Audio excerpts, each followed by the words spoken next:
뉴저지 남성 목사 합창단의 한국순례 찬양 집회 셋째 날 저녁 집회 시간입니다.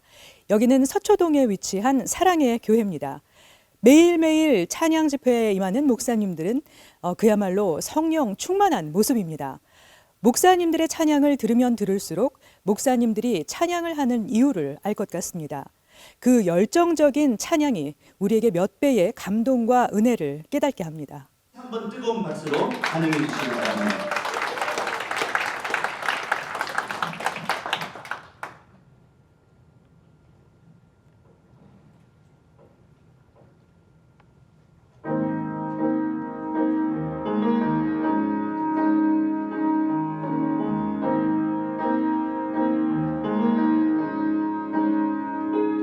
어둠 속에 매이던 내 영혼 날 길 몰라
연락비는 아침 마차를 타고 멋진 연락비는 아침 마차를 타고 세상의 시대와 사랑을 기리하러 내주 아침 마차를 타고 멋진 연락비는 아침 마차를 타고 세상의 시대와 사랑을 기리하러 내주 함께 가려고 주님 앞에 가려고 주님 얼굴 뵈러 가네 나 기쁜 마음으로 만찬 기다리네 만들어 소 나이는 아침 마차를 타고 내몸 되시게 나이는 아침 마차를 타고 나이는 아침 마차를 타고 끝까지 종인 성이로 나이는 아침 마차를 타고 영주연 나이는 아침 마차를 타고 영주연 나이는 아침 마차를 타고 내 시대의 사는 길하러 내주 종이는 아침 마차를 타고 종이는 아침 마차를 타고 원주연 마차를 타고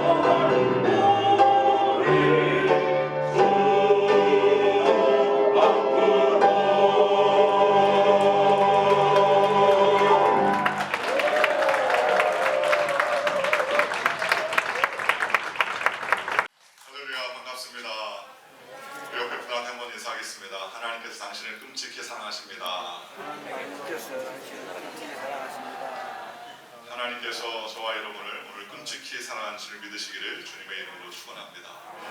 특별히 우리 뉴저지 주빌리 대표로 섬기다가 또 특별히 우리 뉴저지 남성 목사 합창단과 함께 귀한 자리, 또 기도의 자리, 우리 주빌리 복음으로 통일 구국 기도를 위해서 헌신하는 귀한 자리에 와서 같이 동참하며 은혜를 나눌 수 있다는 것이 얼마나 큰 축복이겠습니까?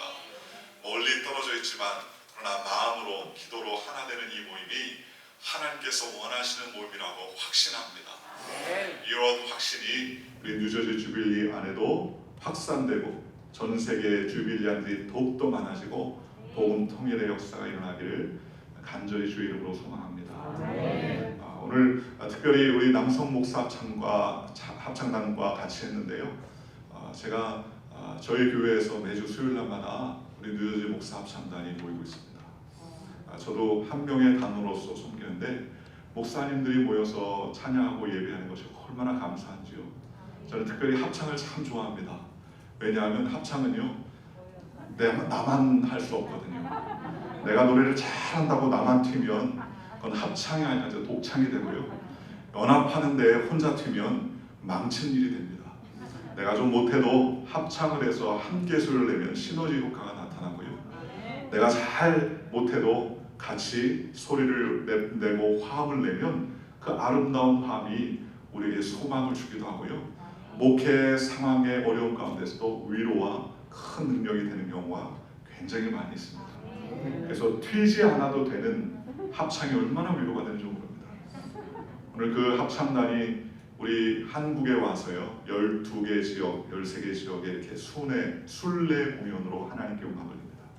그 중에 특별히 우리 서울 뉴저지 모임에 초대받아서 하나님께 영광 돌린 것 너무나 무한 감사하게 생각하고, 또 전 세계 또 우리 주빌리안에게 유튜브로 방영되게 된 것이 무한 영광이라고 생각합니다. 질투는 도움이 되지 않습니다. 서로 나누며 하나 되는 저와 여러분들 되시기를 주님의 이름으로 축원합니다. 그런 의미에서 오늘 이사야서 45장에 보면요, 하나님께서 함께 하신 하나님, 하나님께서 우리를 이끌어 가신 하나님에 대해서 말씀하고 계시다는 것을 우리가 알 수 있습니다. 인생은 혼자 살 수가 없지요. 인생은 항상 같이 살아야 됩니다. 나 혼자 독불장군으로 살아가면 절대로 살 수 없는 것이 인생이라고 합니다. 태어날 때 혼자 태어난 사람 없습니다. 부모님이 계시고요, 그 아이를 받았던 사람이 있고 같이 옆에서 애써줬던 사람이 있습니다. 살아갈 때도 마찬가지죠. 학교를 다닐 때도 나 혼자 배운 것이 하나도 없습니다. 선생님이라는 인도와 동역자들이 함께 있기 때문에 배움을 이룰 수가 있었습니다. 인생의 결혼도 마찬가지죠. 나 혼자 내 계획대로 내 방법대로 살면 그 가정은 온전하지 못합니다. 그러나 서로 다도머지고 서로 연합하고 서로 하나 될 때 시너지 효과가 일어나는 것 아니겠습니까? 오늘날 시대를요, 실력과 능력을 갖추는 시대다라고 그렇게 주장을 합니다. 그런데 자신의 능력을 증명해야 된다는 거예요. 우리 목사 합창단이요, 여기 와가지고 이제 순례 공연을 하러 다니는데 문제가 하나 있는 거예요. 보니까는 한 20여 명이 넘는 사람들이 한국에 도착해서 12군데를 돌아다닐 때에 차가 없는 겁니다. 그러니까 알아봤더니 차는 어떻게 구할 수 있겠더라고요. 인천공항에 내려서 뭐 15인승 미니밴을 2대를 구하든가 이렇게 하면 되겠다. 그래서 이제 어떻게 되느냐, 목사님들한테 우리 단장님이 이야기를 하면서 운전면허증, 국제운전면허증을 준비하십시오. 그렇게 얘기합니다. 그런데 이 차를 2대를 3대를 끌고 다니는 것도 쉽지 않지 않습니까? 어떤 목사님은 그래요. 한국이 운전을 어떻게 하라고? 뉴저지도 힘든데 한국은 너무너무 힘든 곳이라 감당 못한다. 그런 이야기를 했어요. 그런데 참 감사한 것은요, 어떤 한 목사님이 35인승 차를 가지고서 우리가 15일까지 모든 일정이 마칠 때까지 아무런 보수나 아무런 그런 요구도 없이 무조건 헌신하겠습니다. 그때 제가 깨달았어요. 아무리 사람이 준비하고 능력이 있어도 누가 내 옆에 있느냐가 참 중요하구나. 그렇지 않습니까? 나는 돈 없고 빼먹고 힘없어도 그렇게 헌신하겠다고 탁 나타나가지고요, 노력해주고 도와주고 이끌어주는 분이 계시니까 얼마나 우리가 참 편합니까? 그래서요, 내 능력을 갖추고 내 실력을 갖추고 내 힘을 갖추는 것도 참 중요합니다. 그래서 사람들은요, 스펙을 쌓아요. 학교도 좋은 학교 나와야 된다고 생각하고요, 능력도 쌓고요, 자격증을 많이 쌓는 세대라고 해도 과언이 아닙니다. 그러나 그것보다 더 중요한 것이 하나 있는데, 내가 누구냐보다 더 중요한 것은요, 나와 함께하는 사람이 누구냐가 더 중요할 때가 많아요. 내가 누구냐 할 때 나는 능력 있고 힘 있고 돈 있고 빽 있는 사람입니다 라고 그렇게 자랑할 수 있어도 그 내 옆에 있는 사람이요, 강도요, 내 것을 탐내는 도둑이라면 내가 가지고 있는 모든 것은 축복이 아니라 그때부터는 모든 것이 저주의 시작이 될 때가 얼마나 많이 있습니까? 제가 살고 있는 뉴저지는 바로 맨하탄과 근접해 있어서 워싱턴 브리지를 탁 넘어가면 그러면 맨하탄이 나옵니다. 그런데 종종 들리는 소식들 중에 하나가 아시안 인종 혐오 그런 문제들이 생겨요. 저희 집사람이 학교를 다니는데 그 콜롬비아 학교 근처에서 어제 대학원 학생이 두들겨 맞아가지고요, 눈이 시퍼렇게 병이 들고 또 문제가 생겼던 일이 있습니다. 주변에 가까운 사람이 그렇게 당하니까 굉장히 충격적으로 다가오는 거예요. 내가 아무리 연약해도 나를 도와주는 사람이 함께한다면 소망이 있지만, 내가 아무리 능력이 있어도요, 함께한 사람이 나를 해치는 사람이요, 나를 해하는 사람이라면 소망이 없는 것 아니겠습니까? 그런 의미에서 오늘 본문 이사야서 45장 1절에서 7절은 우리가 누구인가 보다 우리와 함께 하신 하나님이 어떤 하나님이신가 우리에게 대해서 잘 말씀해주고 있다는 것입니다. 그래서 문제와 어려움을 만났을 때 우리에게 초점을 맞추면요, 항상 넘어질 수밖에 없어요. 나에게 초점을 맞추고 내 능력을 증명하고 내 힘을 증명하려고 애를 쓰면 쓸수록 나는 능력이 없거나 부족하거나 힘이 없거나 가능성이 없다는 사실을 절감하지만, 그때에 내가 아니라 나와 함께한 그분을 의지하게 되면 놀라운 시너지의 역사와 하나님의 임재의 역사가 나타나게 되더라는 것입니다. 이스라엘은 바벨론 압제로 인하여서 나라를 이뤘습니다. 그리고 70년간 헤매는 그러한 삶을 살았습니다. 가족도 다 뿔뿔이 터지고 자기가 살고 있던 고향에서 떠나와서 포로들로서 희망과 소망을 기대할 수 없는 그러한 인생이 되었다고 성경은 말합니다. 연약한 존재라고 말할 수 있습니다. 그런데 그들과 함께 하시는 하나님은요, 그들의 약함을 뛰어넘어서 역사하셨던 하나님이었다는 거예요. 위대한 하나님이었다는 거예요. 창조주 하나님이었다는 거예요. 그래서 이스라엘과 함께 하셨던 하나님이었다는 겁니다. 생각해 보십시오. 모세가 젊을 때는 자신의 능력과 힘으로 살려고 했습니다. 자기 힘으로 사람도 죽였습니다. 그러나 그 모든 것은 바로 실패로 귀결되었습니다. 그런데 그의 나이 80이 되어서야 아무것도 할 수 없다, 아무것도 이룰 수 없다, 40년간 양의 엉덩이만 쫓아다니면서 목동을 했으니 이제는 나는 입술도 둔하고 힘도 없고 모든 것들이 다 이제는 소망이 없다라고 여길 때 하나님께서 그를 부르시지 않습니까?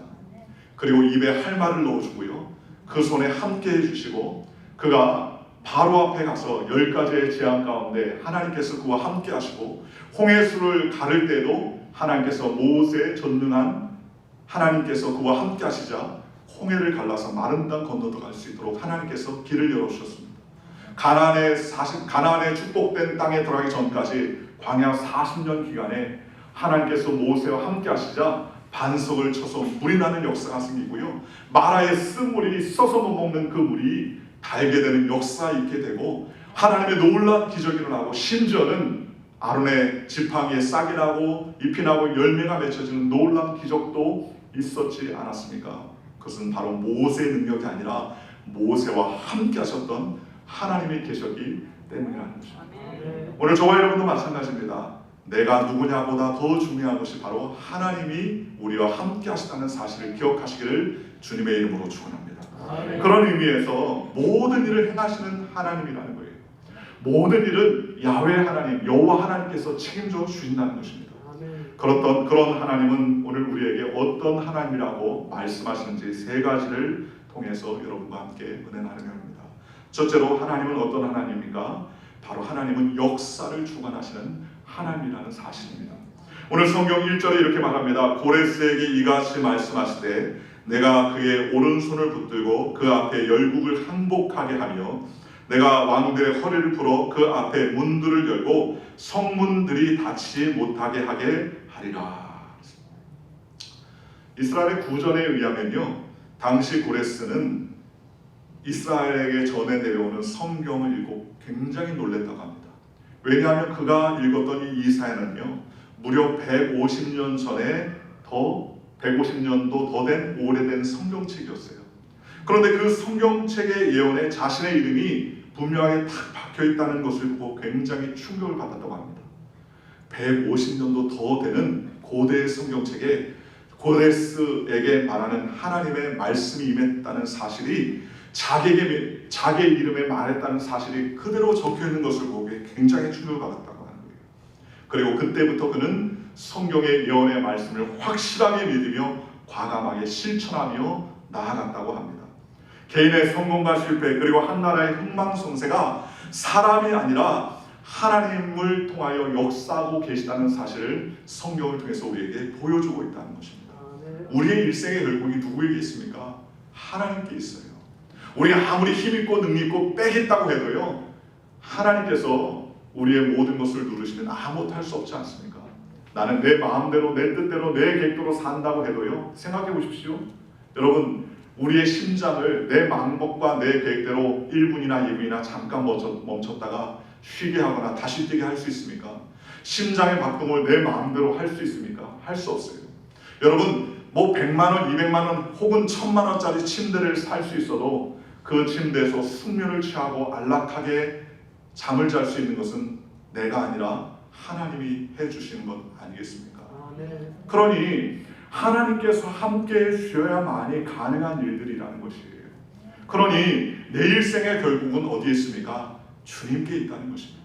하나님께 있다는 것입니다. 하나님은 우리의 모든 역사를 주관하시는 하나님이라고 성경은 우리에게 소개하고 있다는 것입니다. 우리가 이 땅 가운데 살면서 고난과 역경을 만나고 6.25 동란을 만나고 일제 치하를 겪으며 지금 2022년을 살아오며 3년 동안의 코로나의 팬데믹을 겪어온 모든 것이 왜 이런 일이 생길까라고 할 수 있겠지만, 그러나 결국 하나님의 섭리, 하나님의 역사를 주관해 가시는 하나님의 깊으신 뜻과 계획 가운데 있다는 사실을 우리는 믿고 의지하는 믿음의 삶을 살아야 된다는 것입니다. 하나님의 모든 손안의 역사의 주관을 갖고 계시다는 거예요.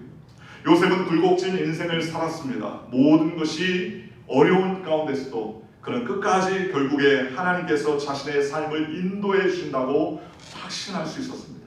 그것을 깨달은 요셉의 고백은 무엇입니까? 하나님께서 당신들보다 나를 먼저 앞서서 이 땅에 보내셨습니다. 당신은 나를 해하려 하였으나 하나님은 그것을 선으로 바꾸사 오늘날 우리가 있게 하셨습니다 라고 그렇게 고백했습니다. 형제들이 자기를 죽이려고 했던 것, 그리고 종들이 되어서 팔아버렸던 그러한 일들, 보디발의 집에서 사환으로 충성을 다했지만 모함을 받아서 그가 감옥에 들어갔던 일, 그리고 그 감옥 안에서도 자신의 계획대로 살려고 애쓰지 아니하고 하나님께 끝까지 의지했었던 요셉의 일생은 바로 하나님께서 섭리하고 계시다는 것을 확신하는 인생이 되었기 때문이라는 것입니다. 생각해 보십시오. 우리는 인생을 살다가 나를 증명하려고 하지 않습니까? 내가 어떤 사람인데 나에게 이런 일이 생기냐, 나를 이렇게 무시하냐, 나를 왜 이렇게 박대하냐 라고 문제와 어려움을 만날 때 자신을 증거하거나 자신을 증명하려고 할 때가 얼마나 많이 있습니까? 나는 깨끗한 사람이야. 그래서 사람을 붙들고요, 오해되는 일을 풀어보려고 애를 쓰고요, 또 자기가 하지 않은 일에 대해서 오해와 몰상식이 생겼을 때는 그 문제를 해결하려고 자신을 증명하려고 얼마나 애를 썼습니까? 요셉도 아마 그랬을 거예요. 나는 하지 않았습니다.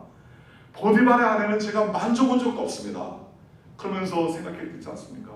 아마 제가 요셉이라면 총리가 됐을 때 제일 먼저 보디발과 보디발 아내를 불렀을 것 같아요. 가만두지 않겠어. 내가 잊지 않겠어. 그러면서 밥을 먹으면서 이제 그때 생각을 어떻게 생각하냐 라고 물어봤을 거예요. 그러나 요셉은 그렇게 하지 않았습니다. 왜입니까? 모든 것이 하나님께서 주관하시고 하나님께서 이끌어가신다는 사실을 알았기 때문입니다. 오늘 저와 여러분들께서도 하나님께서 우리의 인생과 우리의 역사를 주관하고 계시는 분이심을 기억하며 하나님을 의지하는 저와 여러분들 되시기를 주님의 이름으로 축원합니다. 오늘 성경 두 번째입니다. 하나님은 어떤 하나님이십니까? 오늘 하나님은 우리 하나님은 창조하시는 분이라고 말씀해 주십니다. 오늘 7절에 이렇게 말합니다. 나는 빛도 짓고 어둠도 창조하며 나는 평안도 짓고 환난도 창조하나니라고 말씀하셨습니다. 환난은 안 창조했으면 좋겠다라는 생각이 들어요. 어둠도 안 만들었으면 좋겠다라고 생각을 합니다.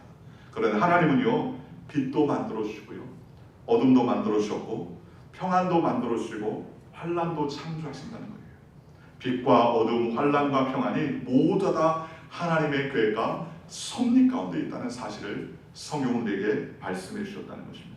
그러니 하나님은 우리에게 모든 것을 이루시는 창조의 하나님이라는 것입니다.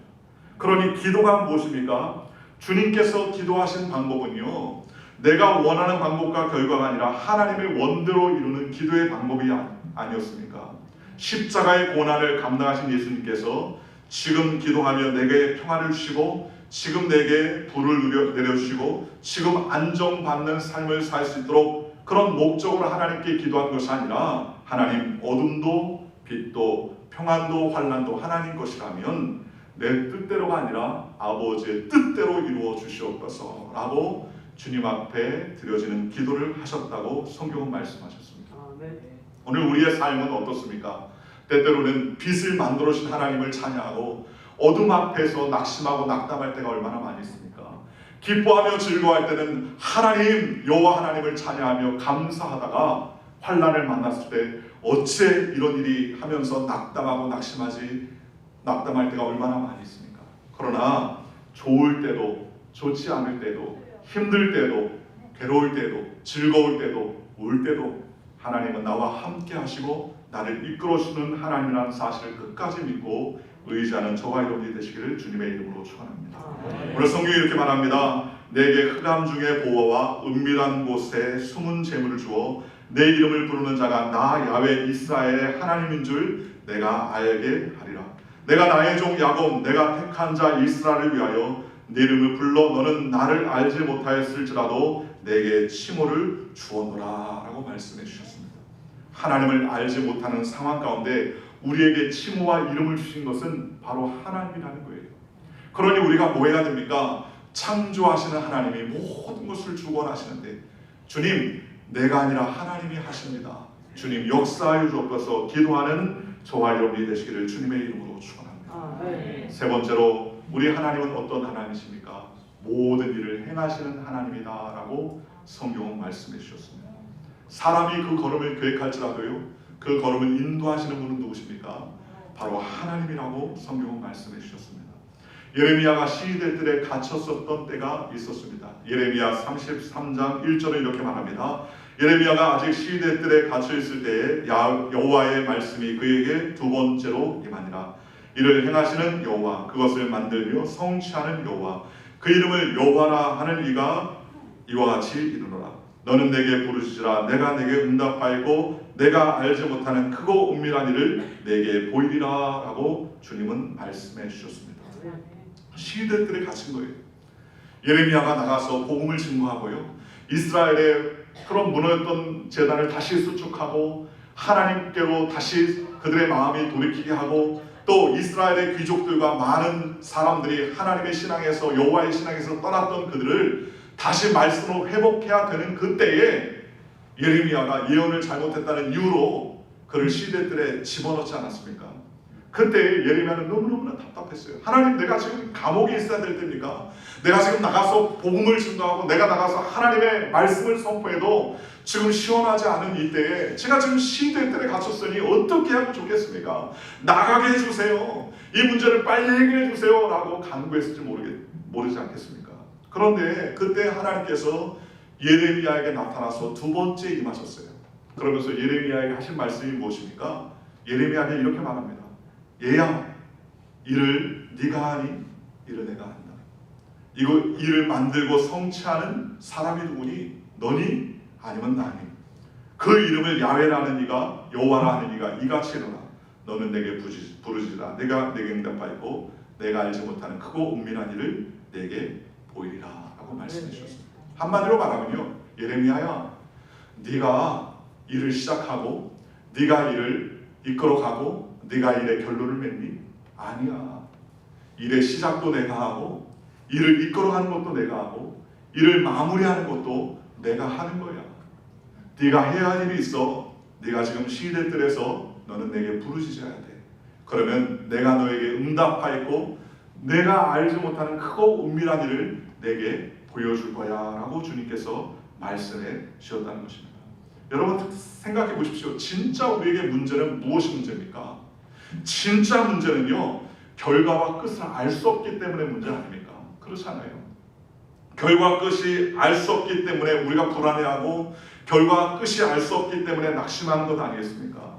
문제의 결국 우리가 미리 알고 있다면 그것은 더 이상 이제는 문제가 아니에요. 제가 예전에 한번 축구를 좋아해서 축구 경기를 본 적이 있습니다. 축구 경기를 봤는데요, 새벽에 눈을 떠서 우연히 TV를 틀었는데 축구 경기가 실시간으로 하더라고요. 우리나라하고 어떤 나라하고 대결을 하는데요, 그 새벽에 얼떨결이라 가지고 TV를 보는데 너무너무 간을 졸이면서 게임을 하는 겁니다. 너무너무 간을 졸입니다. 이길 것 같은데 하다가 한 골을 먹어가지고 이제 끝났다 생각했는데 또 한 골을 넣고 비등비등 하다가 또 한 골을 먹고 2대1로 지고 있다가 다시 동점이 되고, 근데 막판에 한 골을 더 넣어 3대2로 역전을 했어요. 제가 그때 새벽에 얼마나 소리를 불렀는지 좋아가지고, 아마 주님 다시 오시는지 모를 정도로 그렇게 좋아했던 것 같아요. 그래서 신나게 하고서 막 환호를 질렀습니다. 너무 기분이 좋더라고요. 그런데 그때까지만 봤으면 좋았는데 조금 더 보니까는요, 그게 재방송이었다는 걸 알게 됐어요. 재방송이었어요. 너무 허탈해지더라고요. 허탈해지더라고요. 왜냐, 벌써 게임은 끝났는데 저는 중계방송을 보면서 막 가슴을 졸인 거예요. 너무 바보 같았습니다. 그런데 제가 그날 그 한 번만 한 게 아니라 그 다음에도 낮에 또 하는 거예요. 어떤 목사님이 보니까 그 방송을 보고서 가슴을 졸이고 있더라고요. 제가 얘기했죠. 괜찮아. 다 하나님이 다 얘기하실 거야. 그래서 여유를 부르면서 어떻게 아냐는 거예요. 벌써 다 끝난 게임이라고. 자 말했더니 깜짝 놀랐어요. 여러분, 문제는요, 결과 그 과정과 끝을 알면 더 이상 문제가 아니지 않겠습니까? 상황이 문제겠습니까? 환경이 문제겠습니까? 상황도 환경도 세상의 모든 일을 자신의 마음과 원대로 이루시는 하나님께서 모든 문제 해결자심을 믿고 고백하면 하나님께서 역사해 주는 건 아니겠습니까? 우리 주빌리 통일 구국기도회가 어디에 그 중심이 있습니까? 북한입니까? 남한입니까? 아니에요. 북한도 남한도 우리의 초점이 될 수 없습니다. 오직 우리의 초점은 야훼 여호와 하나님입니다. 하나님께서 북한의 변화도 복음의 통일도 그 모든 계획도 하나님께서 열어가시고 하나님께서 이끌어 주신다는 것입니다. 사드락, 메삭, 아벳느고는 환난과 환경과 문제 앞에 서지 않습니까? 느부갓네살이 금지상을 두라 평지에다 세워놓고 모든 사람들이 절하고 엎드려서 경배하게 했었습니다. 생황과 시편과 양금과 각종 악기가 와 울리는 그때에 모든 사람들이 다 납작 엎드려서 그 금지상에 절하고 있을 때에 사드락, 메삭, 아벳느고만 꿋꿋이 서서 두라 평지에서 그 금지상에 절하지 아니하고 여호와의 신앙을 지켰지 않았습니까? 그때에 느부갓네살 왕이 그들의 절하지 않음을 보고서 그들에게 다시 권유하지 않습니까? 이제도 좋거니와 너희들이 생황과 양금과 각종 음악이 울릴 때에 절을 하면 좋겠지만 그렇게 하지 않으면 내가 극렬히 타는 불불에 너희를 넣을 텐데 너를 건져낼 사람이 있겠느냐라고 그들을 회유하기 시작합니다. 그때 사드락, 메삭, 아벳느고가 뭐라고 말합니까? 왕이여 왕은 만세수를 하옵소서.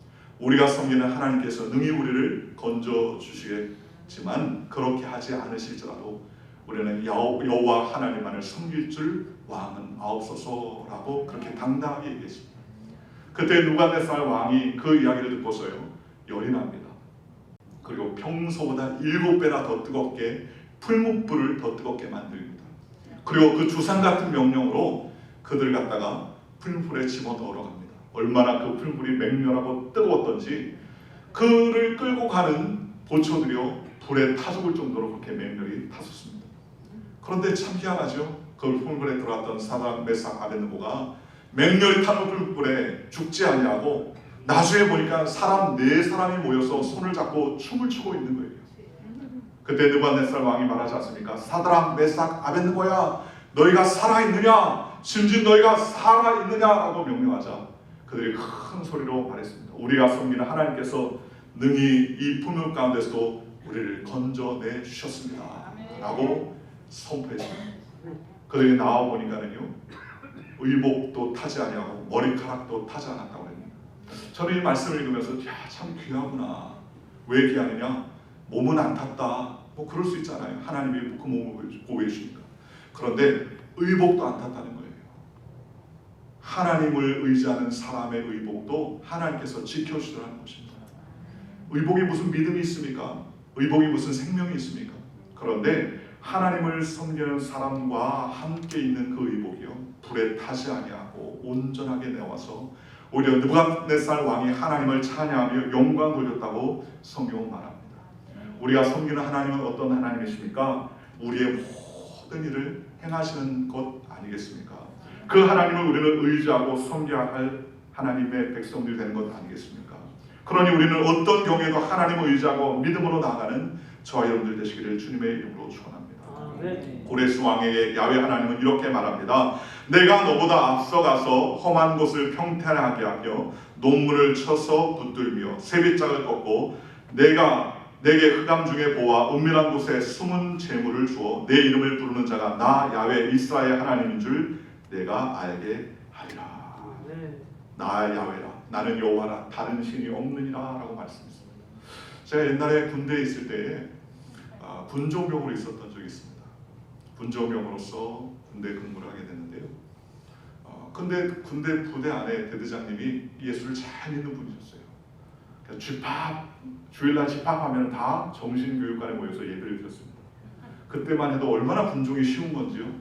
그냥 대대장님이 집합하면은 모든 작전 참모부터 시작해서 죄다 다 병사들까지 심지어 방위병까지 다 모여서 주일날 예배를 드렸습니다. 제가 군종병으로서 참 쉽다 일이라고 느꼈는데 그분이 한 6개월 돼서 다른 곳으로 전근을 하시게 됐어요. 다른 곳으로 이제 이동을 하시게 됐습니다. 그래서 새로운 대대장이 오셨는데 그분은 믿지 않는 대대장이 오셨어요. 근데 믿지 않는 대대장 오시니까요 그 밑에 참모들과 그 병사들이 언제 그러는지 주일날 축구를 시작하는 거예요. 아침 먹고 전반전, 점심 먹고 후반전, 저녁 먹고 연장전을 하더라고요. 저 혼자 예배를 드렸는데 아무도 오지 않습니다. 그래서 예수를 복음을 전해야 되겠다 생각하고 복음을 전하고 애를 쓰는데도 예수 믿는다는 이 때문에 핍박이 점점 심해지는 거예요. 얼마나 핍박이 심해지는지 저한테 그런 얘기가 하는 거예요. 야, 예수님은 예수를 믿는 것이 중요한 게 아니라 내무반장님은 예수님과 동기동창생이고 마리아의 기둥소방이야, 그렇게 얘기를 하는 거예요. 굉장히 충격을 받았습니다. 예수를 증거해도 믿지 않고 예수를 증거해도 그 마음 가운데 믿음이 없는 거예요. 그런데 문제는 제게 생겼습니다. 어떤 일이 생겼냐면 그렇게 핍박받고 고난을 받으니까 문제가 생기는데, 야, 진짜 내가 섬기는 하나님이 계신가? 진짜 예수님이 무리를 걸을 수 있으셨던 분이었던가? 진짜 예수님이 남자를 거치지 않냐고 여자의 몸에서 태어날 수 있던 분이셨던가? 라는 의심이 마음속에 조금씩 싹이 트더라고요. 싹이 트. 그 싹이 트는데 그 싹을 막지 않으니까 마음속에 의심이 점점 자라나기 시작하면서, 그래, 조수간만에 차가 있었으니까 예수님이 그 돌짝밭을 살짝 걸으니까 물이 찰랑찰랑 치니까 멀리서 볼 때는 무리를 걸은 것 같아 보였겠지. 그런 생각이 자꾸 드는 거예요. 그물을 던져라 그랬는데 어쩌다가 그물이 걸렸지, 애들이 걸렸겠지. 그런 생각이 들어요. 그러면서 고참들에게 괴롭힘을 당하니까는 막 믿음이 떨어지는 거예요. 의심이 들기 시작하고요. 내가 가지고 있었던 신앙에 대한 의심이 많이 들었습니다. 그런데도 불구하고 제가 성실한 편이라서 새벽에 초소를 방문해가지고 커피를 따라주고 코카를 따라주면서 복음을 전했던 기억이 납니다. 그것은 해야 된다는 생각이었어요. 그런데 제 의심병을 해결해 주는 것은 바로 하나님 말씀이었습니다. 제가 어느 날 초소에 가가지고 아무거나 탁 열어가지고요. 그때는 이제 뭐 이것도 귀찮은 거죠. 그러나 성실을 해야 되니까 최선을 다하겠다 하면서 하는데, 성경책을 쫙 펴가지고 눈에 탁 들어오는 말을 그 초소 병들한테 나눠줬어요. 예를 들면 딱 폈는데 내가 남편이 5이더니 뭐 이렇게 얘기하면 이제 듣는 사람도 놀래고 저도 놀라는 거죠. 그런데 하루는 그날도 커피를 펴가지고 초소에 가가지고 성경 말씀을 쫙 폈는데요. 그때 민수기 24장 19절 말씀이 저에게 탁 눈이 뜨더라고요. 하나님은 인생이 아니시니 시건치 아니하시고 인자가 아니시니 후회가 없도다. 어찌 그 말씀하신 바를 행치 아니하시며 하실 말씀을 실행치 아니하시랴. 그 말씀은요, 그 초수병들한테 하는 말씀이 아니라 저에게 하셨던 말씀입니다. 하나님은 태어나서 죽는 그런 인생이 아니기 때문에 거짓말 하실 필요가 없고, 태어나서 죽는 존재가 아니기 때문에 헛소리할 사람이 헛소리할 존재가 아니지 않느냐. 어찌 그 말씀하신 바를 행치 아니하시며 하실 말씀을 실행치 않으시랴 라는 말씀이 마치 회 뜨는 칼로 제 심장을 싹 점여오듯이 그때 하나님 말씀이 제게 다가오더라고요. 그리고서 그때부터 마음의 의심이 사라지기 시작했습니다. 그래, 하나님이 인생이 아니신데 나에게 왜 거짓말을 하실 이유가 있습니까? 하나님이 태어나서 죽는 존재가 아닌데 어찌 그 하실 말씀을 실행하지 않으시랴 라는 믿음과 그런 확신의 마음이 생기기 시작했었습니다. 하나님은 이 모든 것을 창조하시고 이 모든 것을 조성하시고 우리의 삶을 인도하시는 하나님이라는 사실을 믿으며 삽니다. 오늘 저와 여러분이 주빌리 기도를 통해서 북한 동포들이 그들이 정치적인 해방이나 경제적인 해방이 아니라 제일 우선은 하나님의 나라, 즉 복음이 그들에게 들어가는 것이 최우선 아니겠습니까? 우리가 해야 할 일은 돈을 보내는 것도 무력으로 진압하는 것도 아니라 하나님, 살아계신 하나님께서 역사하여 주시옵소서. 살아계신 하나님께서 이 모든 것을 주관하시니 하나님 임하여 주시옵소서. 모든 일을 행하시는 분은 내가 아니라 바로 하나님입니다 라고 고백하는 그러한 믿음으로 우리가 모였지 않습니까? 환경이 변하여서 정세가 변화도 우리가 흔들림 없이 낙심하지 않을 것은 이 모든 것에 하나님께서 합력하여 선을 이루시기 때문이라는 사실이라는 것입니다. 상황도 문제가 아닙니다. 환경도 문제가 아닙니다. 상황도 환경도 세상의 모든 일도 하나님이면 모든 것이 만족할 줄 믿습니다. 우리가 그 복음을 붙들고 죽어가는 북녘 동포들에게 소망이 바로 하나님이심을 고백하고 날마다 기도하며 하나님께 나아가는 주빌리안들 되시기를 주님의 이름으로 간절히 소망하며 축복하며 기도합니다.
왕이시니